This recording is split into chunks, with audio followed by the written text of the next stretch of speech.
اور لمبی حدیث ہے، مسند احمد کی چھوٹی کر کے سناتا ہوں. نبی اکرم صلی اللہ علیہ وسلم نے فرمایا learn surah Al Baqarah and Al Imran because they are two lights and they shade their people on the day of resurrection just as two clouds two species of shade or two lines of flying birds.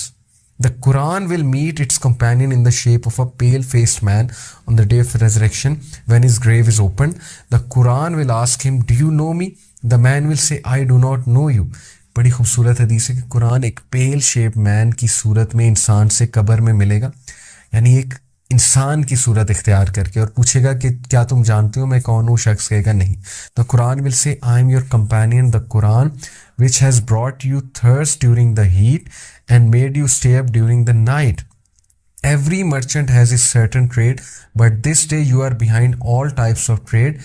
Kingship will then be given to him in his right hand, eternal life in his left hand, and the crown of grace will be placed on his head." یہ ہے اس شخص کی مثال جو قرآن پڑھتا ہے. قرآن اس کے سامنے انسان کی شکل میں آ کے اسے خوشخبری دے گا کہ میں تمہارا ساتھی، تمہارا کمپینین، جسے تم ریسائٹ کیا کرتے تھے. ہم کتنا قرآن ریسائٹ کرتے ہیں، ہم کتنا قرآن فالو کرتے ہیں. کیا ہمارا کمپینین قیامت والے دن اور قبر میں قرآن ہوگا یا ہمارا کمپینین کچھ اور ہوگا وہاں پہ؟ اس لیے بردرز اینڈ سسٹرز، قرآن پڑھنے کی عادت بنا لیجیے.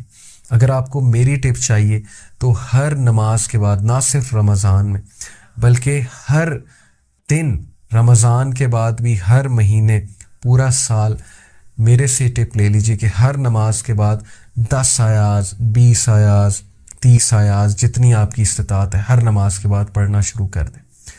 دس will make your habit to read the Quran. آپ کو ایسا سکون ملے گا، آپ کو ایسی راحت ملے گی، اور آپ کا قرآن سے ایسا تعلق قائم ہوگا کہ Quran will be your companion and on the day of judgement and in the grave it will say کہ میں تمہارا کمپینین ہوں. تو کیا آپ نہیں چاہتے کہ قرآن آپ کا دوست ہو، قرآن آپ کا کمپینین ہو؟ وہ یہ میسیج دے رہی کہ دین میں پورے کے پورے داخل ہو جاؤ. کرک سورہ البقرہ کا یہ کہ دین میں پورے کے پورے داخل ہو جاؤ. دین کو مذاق مت سمجھو، اللہ کو مذاق مت سمجھو، رسول کو مذاق مت سمجھو. اپنے آپ کو جھنجھوڑو، ویک اپ کال دو، آنکھیں کھولو. دنیا میں تم کیا کرنے آئے تھے وہ کرنے والے بنو، بجائے کہ یہ کہ انہی شغل میلوں میں لگ جاؤ جن شغل میلوں میں پرانے قومیں لگی اور دیکھیں کہ کتنا انہوں نے اپنا نقصان کیا. تو اس لیے لیٹ سٹارٹ انشاءاللہ تعالی. سب سے پہلے میں کچھ انشاءاللہ آپ کو ورچوز آف سورہ البقرہ سناتا ہوں. یہ جو کتاب میں یوز کر رہا ہوں تفسیر کی، تفسیر ابن کثیر، انگلش کا ورژن ہے، اردو کا بھی ہے، آپ اردو بھی پڑھ سکتے ہیں. بٹ جیسا کہ بیک گراؤنڈ جاننا ایک سورہ کا بہت ضروری ہے، اور ہر سورہ کی ایک ٹون ہے. اللہ سبحانہ وتعالیٰ نے خاص ٹون میں بات کی ہے ہر سورہ میں. اس لیے میری گزارش ہے آپ سب سے کہ اس سے پہلے کہ کوئی سورہ ڈائریکٹ پڑھنا شروع کریں، اس کا بیک گراؤنڈ جان لیجئے، بہت ضروری ہوتا ہے. سب سے پہلے میں آپ کو حدیث سناتا ہوں ترمذی کی، اور یہ حسن اور صحیح حدیث ہے. نبی اکرم صلی اللہ علیہ وسلم نے فرمایا do not turn your houses into graves. اپنے گھروں کو قبرستان مت بناؤ. Verily shaitan does not enter the house where Surah Al-Baqarah is recited. شیطان وہاں نہیں انٹر ہو سکتا جہاں پہ سورہ البقرہ ریسائٹ کی جائے. How powerful this concept is کہ نبی اکرم صلی اللہ علیہ وسلم نے فرمایا کہ اپنے گھروں کو قبرستان مت بناؤ. کچھ گھروں میں سونا سونا سا ماحول ہوتا ہے، کچھ گھروں میں محسوس ہوتا ہے کہ بہت نیگیٹو انرجی ہے، لڑائی جھگڑے. ظاہر ہے شیطان بہت ایکٹیو ہوتا ہے نا، ایسی چیزیں ہو رہی ہوتی ہیں اس گھر میں کہ شیاطین کا آنا بہت زیادہ میسر ہو جاتا ہے، بہت آسان ہو جاتا ہے. اور شیطان کے آنے سے نحوست ہوتی ہے، شر پھیلتا ہے، لڑائیاں پھیلتی ہیں. سو نبی اکرم صلی اللہ علیہ وسلم نے کہا کہ اپنے گھروں کو قبرستان مت بناؤ.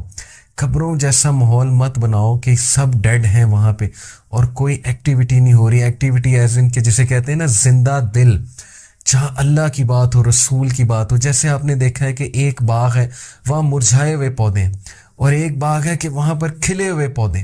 تو یہی بات ہے کہ اپنے گھروں میں کھلے ہوئے لوگ رکھو، اپنے دلوں کو کھلا ہوا رکھو. کیسے؟ سورہ البقرہ کی تلاوت کر کے. شیطان اس گھر میں داخل نہیں ہوتا جہاں پر سورہ البقرہ کی ریسیٹیشن کی جاتی ہے یا وہاں پہ ریسیٹیشن لگائی جاتی ہے. سوچیں کہ جس گھر میں شیطان نہیں داخل ہو سکتا اور وہاں سے مایوس ہو جاتا ہے. وہاں پر کس طرح حالات بہتر ہوں گے, پازیٹیوٹی کیسے آئے گی, وہاں پر آپس کے اختلافات کیسے ختم ہوں گے. تو this is an antidote and a beautiful surah, and really this is the cure for all the spiritual ailments, جو روحانی بیماریاں ہیں, جو آپس کے اختلافات ہیں, جو نحوستیں چھائی ہوئی ہیں. سورہ البقرہ از دی آنسر. پھر نبی اکرم صلی اللہ علیہ وسلم نے فرمایا, ایک اور حدیث میں آتا ہے, اور یہ حدیث جو ہے یہ الطبرانی کی